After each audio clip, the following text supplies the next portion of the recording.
Sebelumnya di part 1, sebagai yatim piatu yang bertahun-tahun tak pernah pulang kampung, akhirnya karena urusan tanah warisan, maka aku pun memutuskan untuk pulang. Meski sangat terpaksa sebab hubunganku dengan keluarga besar almarhum orang tuaku tidaklah begitu baik. Setelah 12 jam perjalanan naik bus, akhirnya tengah malam aku pun tiba di kampungku dan turun di terminal Ngeklang.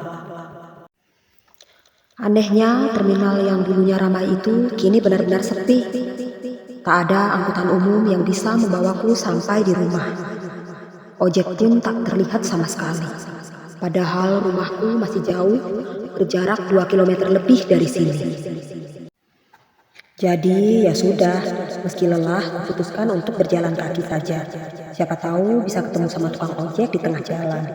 Tapi baru beberapa langkah keluar dari terminal Ngeklang, tiba-tiba muncullah sebuah becak yang dikendarai oleh seorang pria bertopi caping.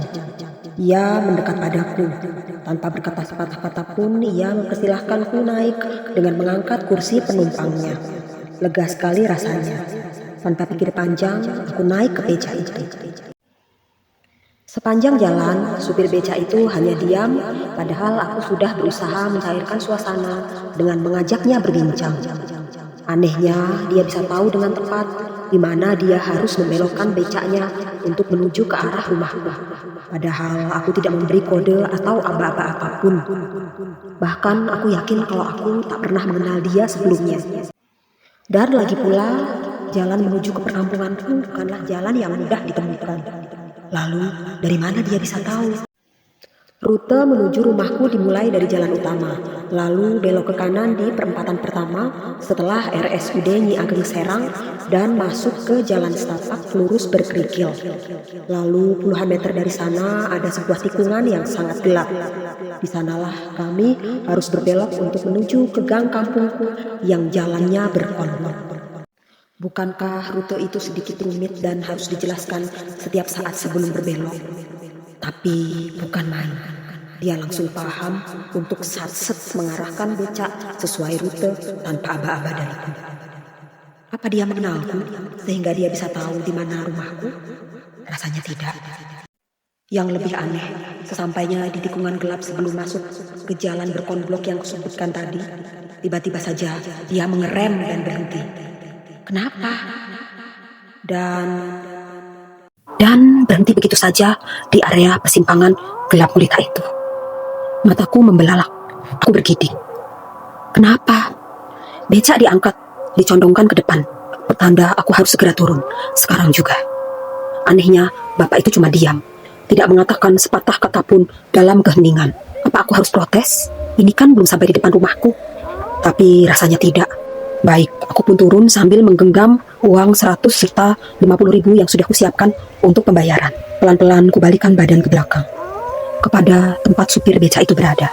Tapi mana orangnya? Becak itu masih ada di sana, tapi supirnya tak ada. Mungkin memang tak pernah ada. Aku langsung tersadar. Di sisi kiri jalan ini adalah sebuah kuburan. Sambil ketakutan, kulemparkan 2 lembar uang itu ke atas kursi becak. Dengan cepat kubalikan badan. Demi memelihara kewarasan, kututup mata dan kutinggalkan becak itu. Aku pun berjalan perlahan ke jalan berkonblok menuju ke area perkampungan. 3 detik kemudian kutoleh lagi ke belakang. Sepoi angin bergentayangan, gelap, sunyi. Tak ada siapapun di sana. Tak ada apapun. Benar-benar kegelapan yang bergentayangan. Bahkan tak pernah ada suara becak yang terdengar memutar balik, meninggalkanku dalam kegelapan. Yang nampak dalam mataku hanyalah jajaran batu nisan di kuburan. Sampai di depan rumahku, seluruh tubuhku masih gemetaran. Aku duduk di kursi teras sambil melepas sepatu sneakersku dengan pandangan kosong ke ubin-ubin polos di sana. Lalu tiba-tiba suara seseorang dari teras rumah sebelah membuatku kembali terkejut setengah mati. Rupanya Pak D. Loh, Le, kok sudah sampai rumah? Ia menyapaku, lalu berjalan mendekat ke arahku. Itu sungguhan Pak D kok. Sarung biru dan kaos oblong putih khasnya itu tidak pernah berubah sejak dulu. Pak D, ujarku. Kusalami dan kucium punggung tangannya. Pak D sudah menelponmu dari tadi loh, Le. Kok nggak aktif atau nggak diangkat atau kenapa? Tanya Pak D. Hah? Aku bingung, perasaan aku tidak membuat mode senyap di HP-ku. Tapi kenapa tidak ada suara panggilan sama sekali yang masuk ke sana? Lalu buru-buru ku ambil ponsel dari kantong celanaku dan mengecek nada deringnya. Itu jelas aktif. Terlihat pula puluhan panggilan tak terjawab dari kontak dengan nama Pak D Gino, Pak D-ku itu. Lantas, kenapa aku tak mendengar suara apapun? Tapi supaya Pak D tidak terlalu banyak bertanya lagi, maka aku pun berbohong. Kataku, maaf Pak D, sepertinya saya bikin jadi mode senyap. Jadi tadi saya tidak mendengar kalau Pak D telepon saya. Walah, terus tadi kamu pulang naik apa? Tanya Pak D-ku. Aku menjawab dengan terbata-bata, karena masih tersisa rasa takut di dalam dada. Oh, saya naik becak Pak D, jawabku. Hah? Becak? Tanya Pak D-ku sambil meringis, seolah tidak percaya. Iya Pak D, saya tadi naik becak, tapi nggak diantar sampai depan sini, cuma diantar di situ tuh, sampai di tikungan situ. Terus tadi akhirnya saya lanjut jalan. Ya udahlah, nggak apa, jawabku berusaha terlihat tenang. Becak mana yang masih narik jam segini, Le? Pak D tertawa kecil, masih tak percaya. Oh, itu aku bingung harus menjawab bagaimana. Supir becaknya, kamu kenal? Tanya Pak D. Enggak sih Pak D, tapi orangnya gimana? Pak D sedikit berbisik. Enggak tahu Pak D, enggak begitu jelas. Pokoknya sudah tua, jawabku terbata-bata. Pakai topi caping? Tanya Pak D lagi. Hah? Aku bergidik, ngeri, tak percaya dengan perkataan Pak D-ku itu, seolah-olah dia tahu siapa yang kumaksud. Lalu aku pun mengangguk pelan. Pak D tampak menelan air liurnya. Tak percaya.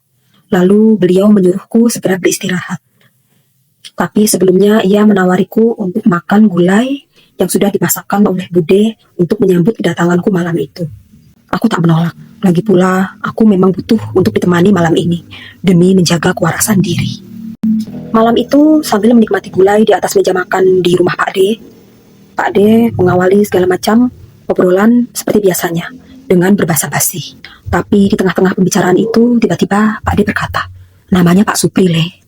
Pak D yakin dulu kamu sempat mengenalnya waktu kamu masih kecil. Tapi mungkin sekarang kamu sudah lupa. Dan dia baru saja meninggal karena tabrak lari 3 bulan lalu. Gulai ini enak, tapi hatiku mulai terkoyak. Kamu bukan satu-satunya yang dihantui, Le, kata Pak D lagi. Pak D memandangku lama, lalu napasnya terdengar berat. Le, kamu tahu nggak, kuburan tempat kamu diturunkan tadi, di sanalah Pak Supri dikuburkan. Darahku serasa berhenti mengalir. Ingatan tentang persimpangan gelap itu, tentang becak yang tiba-tiba berhenti, dan supirnya yang menghilang, mulai menusuk ke dalam pikiranku. Kini terasa begitu nyata. Setidaknya sudah 3 orang yang dihantui seperti kamu.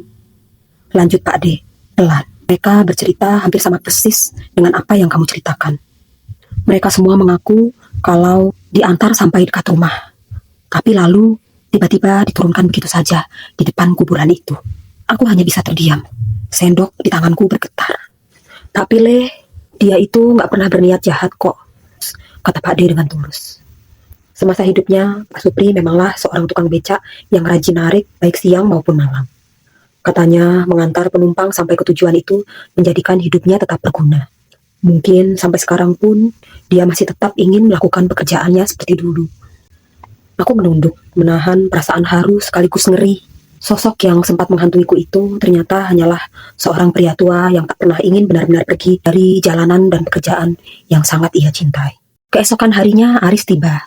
Kami duduk di teras rumah Pak D sambil menyeruput teh manis buatan Bude.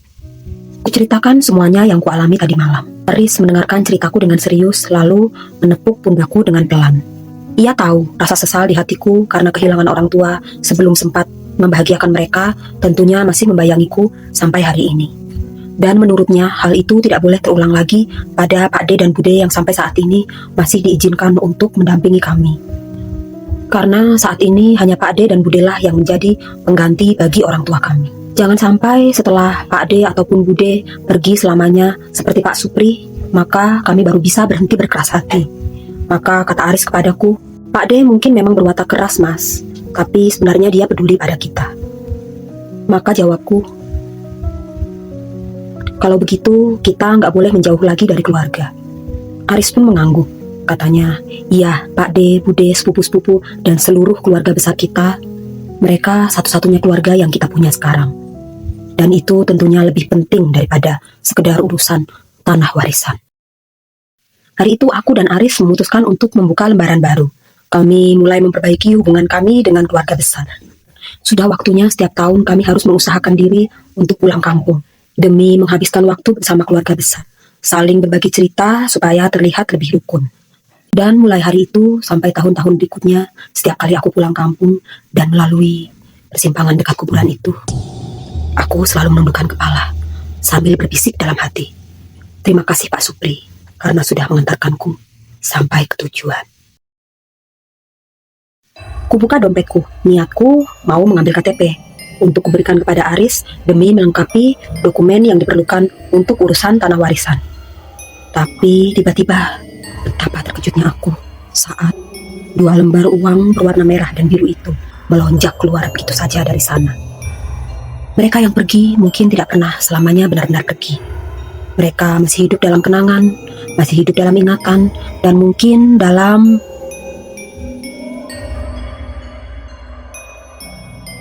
Kamu punya pengalaman mistis yang hampir sama dengan pengalamanku ini? Coba ceritakan di kolom komentar. Mungkin kamu sudah pernah diantar oleh seseorang yang misterius, yang ternyata datangnya dari dunia lain. Ceritakan semuanya di kolom komentar. Jangan lupa dukung terus channel ini dengan cara like, subscribe, share, dan komen. Sampai jumpa di video-video berikutnya. Selamat merayakan dunia imajinasi. Paparapparapap, du du du du.